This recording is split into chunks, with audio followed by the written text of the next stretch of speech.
खबर मुरादाबाद से। सपा के गढ़ में रालोद ने मारी एंट्री। सपा के गढ़ में रालोद करेगी सेंधमारी। मुरादाबाद के सियासी मैदान में आज एक बड़ा उलटफेर देखने को मिला है, जहां समाजवादी पार्टी का उभेद किला माने जाने वाले ठाकुर द्वारा में राष्ट्रीय लोक दल आरएलडी के मुखिया जयंत चौधरी ने कदम रख दिया है। वहीं राष्ट्रीय लोक दल के एनडीए में शामिल होने के बाद इस इलाके में ये उनकी पहली बड़ी सियासी दस्तक है, जिसे आगामी विधानसभा चुनावों के शंखनाद के दौर पर देखा जा रहा है। ठाकुर द्वारा पहुंचे जयंत चौधरी वहां आयोजित एक विशाल जनसभा को संबोधित किया, जहां उन्हें सुनने के लिए भारी भीड़ उमड़ी है। इस पूरी जनसभा को ठाकुर द्वारा के पूर्व विधायक विजय यादव ने आयोजित किया है। स्थानीय स्तर पर मिल रही जानकारियों के मुताबिक रैली वाले मैदान में करीब 6000 लोग मौजूद थे। पूरा पंडाल खचाखच भरा हुआ है और कार्यकर्ताओं में भारी उत्साह देखने को मिला। जयंत चौधरी का ये दौरा न केवल रालोद बल्कि सहयोगी दल भाजपा के लिए भी पश्चिमी सपा के गढ़ में रालोद की सेंधमारी साबित हो सकता है। राजनीतिक विशेषज्ञों का मानना है कि जयंत चौधरी का ठाकुर द्वारा आना एक सोची समझी रणनीति का हिस्सा है। मुरादाबाद जिले की ठाकुर द्वारा विधानसभा सीट पारंपरिक रूप से समाजवादी पार्टी का मजबूत दुर्ग रही है। पिछले चुनावों में भी यहां सपा के परचम लहराया था, लेकिन अब रालोद और भाजपा गठबंधन की नजर इस सीट पर टिक गई है। असल में रालोद उन इलाकों में अपनी पकड़ मजबूत करने में जुटी है, जहां उसका सांगठनिक ढांचा पहले कमजोर माना जाता था। जयंत चौधरी इस जनसभा के जरिए ये संदेश देना चाहते हैं कि उनका गठबंधन अब केवल कुछ चुनिंदा जिलों तक सीमित नहीं है, बल्कि वो सपा के गढ़ में भी सीधी टक्कर देने के लिए तैयार है। लेकिन अगर ये आदेश कानून में परिवर्तित हो जाता तो मेरा मानना था तो किसानों को सीधा नुकसान होना संभव था। ये 20 अप्रैल को मसौदा सार्वजनिक किया गया, लोगों के सुझाव मांगे गए। 25 अप्रैल को ईंकड़ी गांव मेरठ में इसी प्रकार की सभा में मैंने आह्वान किया नौजवानों से, किसानों से, बुद्धिजीवियों से कि पूरा मसौदा पढ़ो और सुझाव दो और मुझे भी बताओ। मैं भी सरकार में तुम्हारा प्रतिनिधि बैठा हूँ, लोकदल के तुम्हारे किसानों के हिमायती लोग तुम्हारे सामने बैठे हैं। अगर कोई परिवर्तन करना हो, सुधार करना हो तो हम प्रयास करेंगे।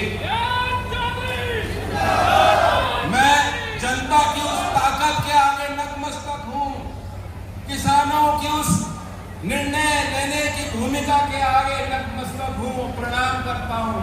क्या आपने उस आह्वान के बाद सुझाव केंद्र सरकार को दिया और वो गूंज प्रधानमंत्री तक पहुंची और वो जो प्रस्ताव था वो महज प्रस्ताव ही रह गया, उसे वापस करने का काम और किसानों को एक संदेश देने का कि आपकी सरकार है और इस सरकार में बैठे लोग हमेशा किसान और कामगार की बात भी सुनेंगे और आपके नक्शे कदम पे चलेंगे और आपके आगे झुकने का काम करेंगे। ये देश आपका है और आपके इशारों पे चलने वाली सरकार कामयाब हो सकती है। तो ये रास्ता चौधरी चरण सिंह जी ने दिखाया है, आज उस रास्ते पे हमें चलना है। यहाँ मैं आपका ध्यान आकृष्ट इस क्रिएटिव की तरफ भी करना चाहता हूं, जो प्रयास अभी भारत सरकार का, ये बात किसी से छुपी नहीं है कि विश्व भर में अभी संकट है, आर्थिक संकट है, युद्ध की भी परिस्थितियां समय समय पे सुलगती दिख रही है। इस सब के बीच भारत की अर्थव्यवस्था को कैसे एक चमकते सितारे के तौर पे रखा जा सकता है, विश्व के पटल पे भरपूर प्रयास हो रहे हैं और उसमें कामयाबी भी मिल रही है। बड़े बड़े देश, बड़ी बड़ी आर्थिक ताकत, बड़े बड़े देशों के समूह, यूरोप जैसे देश भी भारत में व्यापार का विस्तार और भारत के किसान की उपज को खरीदने के लिए मुरादाबाद के पीतल उद्योग जो निर्यात होता है उसे खरीदने के लिए, यहाँ के कुटीर उद्योग, एमएसएमई उद्योग की उपज को खरीदने के लिए यूरोप और अमेरिका और यूके और तमाम देश भारत के साथ लगातार करार कर रहे हैं, समझौते कर रहे हैं और भारत सरकार द्वारा जनता के हितों के लिए जो शर्तें रखी जाती हैं उसे मानने के लिए भी उत्सुक। लेकिन मैं किसानों को बताना चाहता हूं, इस अभियान के पीछे एक नारा दिया गया, स्वस्थ मिट्टी, स्वस्थ फसल और समृद्ध किसान। 1 महीना का ये अभियान चलाया जाएगा। मैं अपील करता हूँ लोकदल के कार्यकर्ता भी इस पे ध्यान दें। हम खेती और कैसे बेहतर कर सकते हैं। आप सबको मालूम है कि जो यूरिया की खपत है वो कहाँ से आती है, उसी क्षेत्र में संकट। और भारत लगभग 25% जो हमारे देश में खपत है वो बाहर से ही मंगाते हैं। डीएपी खाद तो पूरा का पूरा ही लगभग बाहर से आता है। तो देश के ईंधन सुरक्षा के लिए कंप्रेस्ड बायोगैस इस तरह के जो यूनिट हैं वो ग्रामीण क्षेत्रों में, इलाकों में लगाए जाने चाहिए। मैं भारत सरकार से अपील करता हूं कि जो गोवर्धन योजना थी उसी तर्ज पे एक बड़ी व्यापक योजना की आवश्यकता है। दूसरी बात, एथेनॉल को बढ़ावा देना। किसान ये भी जानते हैं, ये आज नहीं लगभग 30 साल हो गए होंगे। चौधरी अजीत सिंह जी मंत्री थे, ब्राजील में जाकर उन्होंने देखा कि वहां गन्ने की बड़ी पैदावार है, वहां भी आपकी तरह उद्योग हैं, और उन्होंने पाया कि बड़े पैमाने पे वहां के ईंधन में, पेट्रोल में इथेनॉल को मिला करके वे देश को भी सशक्त कर रहे हैं और किसान को भी आमदनी का फायदा पहुंचा रहे हैं। चौधरी अजीत सिंह जी की मंशा थी और आज वो पूरी होती दिखाई दे रही है। इथेनॉल को भी बढ़ावा देना भारत सरकार का एक महत्वपूर्ण निर्णय है किसानों की तरफ से, और एक नया उद्योग जो देश में निर्माण होगा इथेनॉल को बढ़ावा देने से, जो यूनिट लगाए जाएंगे और जो चीनी उद्योग है मैं उस तरफ से भी भारत सरकार को उस फैसले के लिए धन्यवाद देता हूं। मुझे जिम्मेदारी दी गई है कि नौजवानों के लिए हमें काम करना। एक समय वो नौजवान था जो चौधरी चरण सिंह की सभा में आकर उनके विचारों से प्रभावित होकर उनके साथ जुड़ा था। फिर चौधरी अजीत सिंह जी जो IITN थे, विदेश में 2 दशक उन्होंने काम किया, IBM जैसी बड़ी टेक्नोलॉजी फर्म्स में उन्होंने काम किया, लेकिन देश में आकर जब चौधरी चरण सिंह जी की तबीयत बिगड़ी थी तो वह आए और आपके आग्रह पे सामाजिक और राजनीतिक आना जाना उनका शुरू हुआ और वो किसान की ठेठ गांव की बात को बोलना शुरू किए। तो कभी आप नौजवान थे उस समय, चौधरी अजीत सिंह जी की बात सुनकर आप प्रभावित हुए। आज का जो नौजवान है वो भविष्य की तरफ देख रहा है।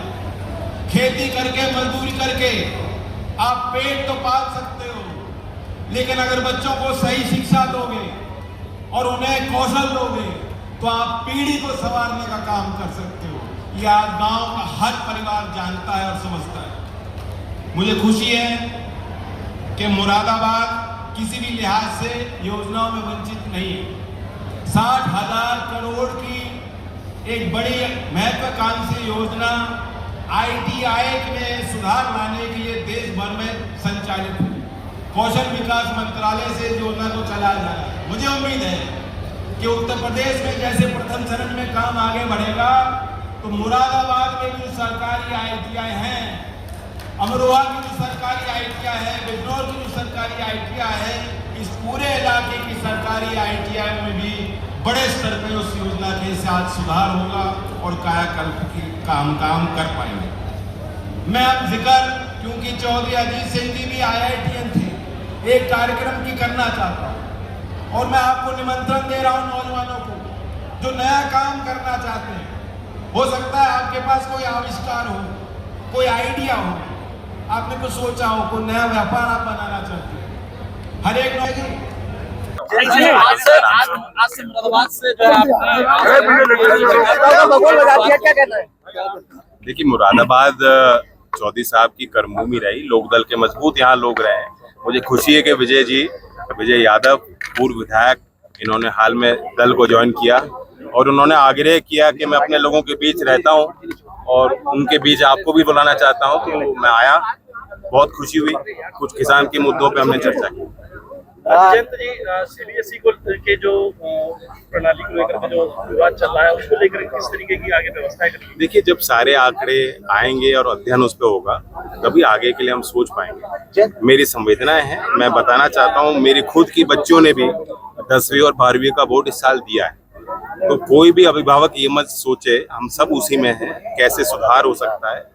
और ये आंकड़े जब सामने आएंगे, क्योंकि अभी बहुत बच्चों ने आवेदन किया है कि उनको रिवैल्यू किया जाए, तो दोबारा वो रीसबमिशन कर रहे हैं और 6 तारीख तक वो सबमिशन अलाउड भी है। उसके बाद हमें देखना होगा, किसी भी व्यवस्था में एक एरर का परसेंटेज होता है, इससे ज़्यादा अगर इस बार एरर हुआ है तो ऑब्वियसली सिस्टम में सुधार जो होगा वो करेंगे। राहुल गांधी ये कह रहे हैं कि एक साल और में अभी मोदी एक- सरकार गिर जाएगी। हाँ, राहुल गांधी कह रहे हैं एक साल में मोदी सरकार गिर जाएगी। अब देखिए वो क्यों कह रहे हैं, क्या सोच के कह रहे हैं, किसने उनके कान में बात कही तब उन्होंने कहा है, आई डोंट नो। ये स्थिर सरकार है, एनडीए मजबूत है और जो चुनाव के परिणाम भी आते हैं उसको भी आप समय समय पे देखते हो कि जनता की क्या मंशा है। 2027 के लिए लीग को लेकर के क्या कांग्रेस का गठबंधन सामने आ रहा है, किस तरह देखना है? अभी बहुत समय है चुनाव। जयंत जी, पेपर लीक को लेकर के क्या तैयारियां करी गई हैं, क्या व्यवस्था है ताकि आगे पेपर लीक ना हो पाए, इसको लेकर क्या व्यवस्था करी गई है? टेक्नोलॉजी का यूज करना पड़ेगा। टेक्नोलॉजी वो सुधार है जिससे हम बच नहीं सकते, उसके लिए सिस्टम तैयार होना चाहिए। व्यवस्था तो होने वाले हैं। कहाँ जाना है?